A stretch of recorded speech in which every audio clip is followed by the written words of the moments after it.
right. So usually when I meet with startups, there's always a story, right? That's how things happen. There's always a story, but this story is a unique one, okay? So, I don't know, how long ago? A couple of months ago? I don't even know. No, how did we originally? All right, anyway, long story short, I connected with a woman. Oh, it was at Our Crowd. Yeah. It was at Our Crowd. I get off the stage with Nas, and a woman, like, there was crowds because it's Nas Daily, and so, like, everyone was like, oh, hello, Nas, whatever, fine. And then this one woman comes over and she goes, hi, my last name is Fold. And I was like, wait, what? So it turns out that, by the way, it's Shanna.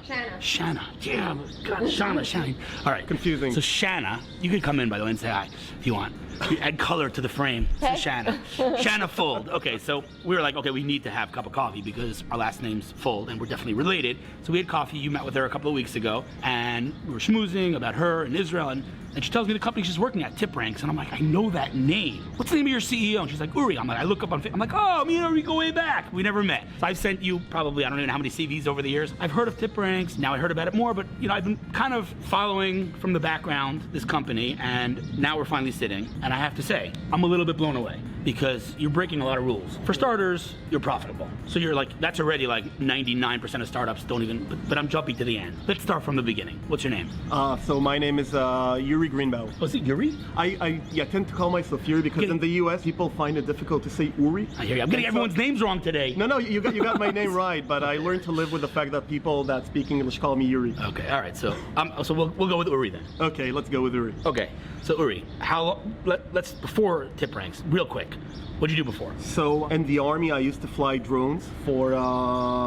Just in case I didn't like you before, now you know that I'm a big droney, or you don't know that? No, I didn't know that. I have like a collection of them at home. Oh yeah. I have like a drone museum at home. No, but I'm talking about old school. I'm talking about drones that are in the size of planes, and you actually need to fly them, not click on a digital map. You're making fun of me. He's taking a hit on my. All right, fine, make fun of me, fine. And so I did it for a few years for the private sector as well. Cool. I worked for companies such as IAI, the Israeli aerospace industries and aeronautics. I used to fly it all over the world to look for even oil drillings, to look for leaks in the ocean and stuff like that all over Africa. Wow. And one of the things that we used to do a lot in IAI was to talk about investments. That's when I became familiar with the concept of investing your money in the capital markets. It was like the daily discussion. Well, I mean, there's no direct connection between drones and it just happened to be what you discussed over lunch. Yeah. Not at all. It was just, I guess, the main hobby that people had over there. Okay. And fast forwarding, I completed my studies in computer science in the Hebrew University. And as I worked for as a software engineer actually as a project manager at a company about 8 years ago, I came across this recommendation made by a very famous Israeli analyst. Okay. And he gave 5 reasons to invest in Tata Motors, which is an Indian stocks. And my thoughts were, he's smart. He knows. I mean, that's what he does for a living. Okay, let me just throw in another. Sorry to interrupt you, but I mean, you're a highly intellectual person, and the fact that you quote unquote blindly follow this analyst. Think about people that don't have any quote unquote sophisticated opinions on the markets. They totally blindly follow these people. And then what happened next? And so that turned out to be a pretty bad investment. And half a year later, my wife logged into our bank account. She never does that. And she was like, holy we just lost. Keep that out. Our kids watching. We just lost half of your bonus on Tata Motors. Why? It's the worst. And I didn't have a good answer other than I just followed an advice of this outspoken analyst. And my assumption was that he knows his job just like I know my job. And but the thing is, though, I'm sorry again for interrupting you, but the thing is like this: that individual, that analyst, right? He put out that article because he needed to write something that day, but like he actually has zero accountability. Like, okay, so he gave you a bad recommendation. Screw you. You just lost all your money. I don't care. Exactly. And the websites today, they're motivated by iViews. They don't care if the recommendation is good or not. Their business model is advertisement. You see that, by the way, in the political world, big time. It's just click. Everybody click. Yeah. I don't care if it's like true, if it's accurate, if it's like just clickbait. Yeah, they only care about how they're monetizing their platforms. Right. And what I did, surprisingly, because usually I'm a lazy guy, but I sat down and I started Googling his name to see what else he recommended over the years. And it took me a few hours, and I found more than 100 articles where he posted recommendations to buy or to sell stocks. And it was very tedious. And I realized that he was wrong most of the time, even though that was in 2012. And after a very long bullish market. And he's a big respected name. Yeah, I mean in Israel, but when you look in the US, you have so many experts, all the analysts. The market's doing well, and this guy's recommendations going. Right. Got it. Okay. Exactly. And unfortunately, I took part of his recommendations by by following his advice. Yeah. And then, the first thing I did was to see how come there is no system that collects all the advice that people are putting on online and measuring it. I mean, there's definitely a need for something like that. Unbelievable. But not only was there no system holding financials accountable, there is no system that will even give you access to any aggregated, data set of what people are saying. Let me simplify this for 1 second, if I may. Yeah, sure. In the, let's call it the journalism world, right? It used to be that we would follow the New York Times, CNN, publications. Right. Today, people follow people, right? Twitter, Facebook, whatever it is. That's something that's a shift that's already happened. Right. The financial world hasn't really followed suit, meaning, yes, there are all these people, but if I want to follow a person, an expert, and see, like, objectively, empirically, what is their actual track record? Right. I want to follow that person and their investments, get actual data on how successful they've been in terms of their recommendations, and follow or not follow their advice. There's no platform for that. Right, and not only there is no platform for that other than TipRanks today, but before that there was even a misleading platform called II, which is Institutional Investor, a pretty big publication for institutional investors, and they used to rank analysts based on where they worked. So if you were at Goldman Sachs, you got a higher score. If you made more money, you'd get a higher ranking, and it was simply not data driven. That's ridiculous. It is. Okay, so TipRanks, when did you start it? So we started it in mid 2012 with the concept of creating a financial accountability engine that is based on. Love that, by the way.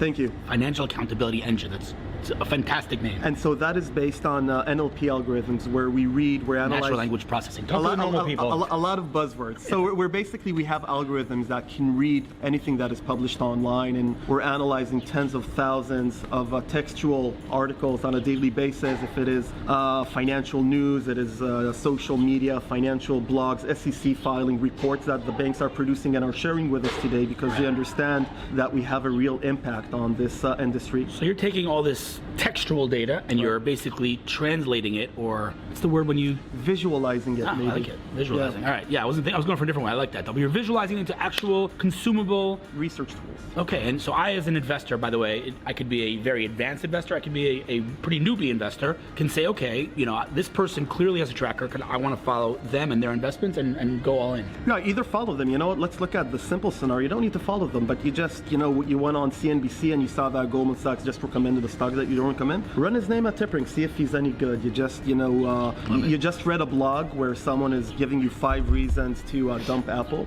Look him up at TipRanks. See, what is his track record. You guys are like the anti-fake news in the financial world. Exactly. That's exactly what we are. Love it. Okay, so now, for the sake of the ADD of my viewers, all right, so I get the concept. How big is this company? So, and we have, in terms of employees or in terms of the business, so we have 41 employees, 39 in Israel, 1 sales representative in Russia for CIS, and 1 in APAC that is located in Melbourne. By the way, I have to say something. When I went to Melbourne, I said I'm going to Melbourne. People are like, it's Melbourne. Yeah, okay. They're like super. Yeah, I said Melbourne. They're like Melbourne. I know. Yeah. Anyway, okay. So, all right. So you have 1 in Melbourne, 1 in Russia, and 39 here. Yeah, mostly R&D here. You guys raised capital. You got to talk about how much you raised? Sure. How much you raised? So we raised $9.5 million so far. Which is in the fintech world. You consider yourself fintech? Small, yeah. That's not money. That's like basically like chump change, and you're profitable. Right. How do you explain that? So we never spent too much money. We grew organically. We were actually very lucky because one of our first investors was the former governor of New York and the AG of New York, who in other circumstances could have had been the president of the U.S., Mr. Elliot Spitzer. And when he joined us, he loved the concept of financial accountability. That was one of the main regulations he passed as a regulator. And when he joined us, we got a lot of media visibility. We were all over the New York Times and the Wall Street Journal and on CNBC. Everybody were talking about technologies that bring in transparency to the markets. Love it. And it made a big splash. And one of the cool things that at least I think is cool is when I asked you about like specific quote unquote what I thought might have been competitors, you're like, oh, they're our partners. Can we talk about some of those? Or sure. Like I said eToro, you're like, yeah, eToro, we work together, We love them. Yeah. Love Seeking Alpha, like the potential collaboration here, and I love Seeking Alpha. Ali Hoffman's been on the vlog many times. I love Seeking Alpha as well. So like so the point is it's listen, there are competitors. Like, in theory, Bloomberg is a competitor, not really, but point is there's really synergy here with a whole bunch of different players. Do you guys have an API? How does that work? Yeah, so we have an API that is being used by some of the biggest financial institutions around the world, anywhere from dozens of hedge funds, but the biggest players are probably NASDAQ Interactive Brokers, E-Trade, Santander, all the banks in Israel use our data and make it available to their own users, and that is great. That's actually how we started. That's a funny story. In 2013, we went to the biggest fintech event called Finovate, and we were awarded as the best of show over there. And I think that the term fintech was only coined, back then about 6 or 7 years ago. And when we came back to Israel, all the banks suddenly had innovation managers, but they didn't know what fintech was. Right. And they were like, okay, there's this new player from Israel. We need to onboard them. Beautiful. So suddenly we were on all the banks in Israel. Speaking of marketing, it's a good segue actually. Two things to say. Number one, I love your strategy. What you told me, you'd think there's like the hardcore fintech technology companies, like all about like, funnel optimization. You guys are going all in on the content thing. You guys are going to be the Red Bull of the finance world. Right, but accountable content, that is a very different concept. Love it. Okay, so that's number one. I love that. Which leads me to my second point, which is you guys are hiring like crazy. I don't know. I think we're not hiring enough. But yeah, we expect to grow by almost 50% this year. What are the main positions that you're looking to hire? R&D, back-end developers, people that have experience in NLP, computational linguistics, but also content writers, people that are familiar with the capital markets. Beautiful. One of the things that we want to get into is videos. We want to have daily segments, commentary about the markets, So let me just say one thing. Usually when I finish my interviews with people, I say to people, okay, how do people contact you, right? If somebody's hearing this and they want to apply for a job, I'd ask you for your email, but I'm not going to do that. You know why? Why? Because they have a situation in this company that anybody who sends them a CV that they end up hiring gets an iPhone. Whatever they want. An iPhone is one thing. So you could get there is no way I'm giving you his email. Send me. No, okay. Jokes aside, listen, all these Americans, content people move to Israel that are great at content. A lot of them understand finance, are looking for jobs. I sent you my CVs already, but honestly, no jokes aside. Now, iPhone, no iPhone. You should apply because if I get, I don't know, probably 10 CVs a day from people saying I'm looking for content positions. If you get the financial markets, or if you don't, research them because it's not rocket science. But if you're good, if you write well, you get content, apply. I mean, it's like a no-brainer. Definitely. And developer, same story. I mean, yeah, just feel free to just like write in the subject from Hillel so I can get my iPhone. But listen, dude. Mention Hillel, the odds are going to go up. I'm just kidding. Dude, listen, way long overdue. We should have done this many years ago. So thank you for that. I keep saying Shana. I don't know why I keep saying Shana. I guess I never heard the name Shana before. Okay, anyway, bottom line is if I could do anything to help you in any way, I love it. I love listen, I think it's super cool that like I'm like hanging out here 20 meters away from here for the past 10 years and I never even like met you. I never I'm discovering new companies that are making like big waves all the time in this ecosystem. Well, hopefully now we can meet more frequently. Absolutely. And if I could do anything to help in any way, shape, or form, you know where to find me. Absolutely. And yeah, I mean, this is pretty cool. Just keep doing what you're doing. Love it. Thanks a lot. I appreciate that. Thanks and I for your time, appreciate bro. you coming over. Absolutely. Thanks.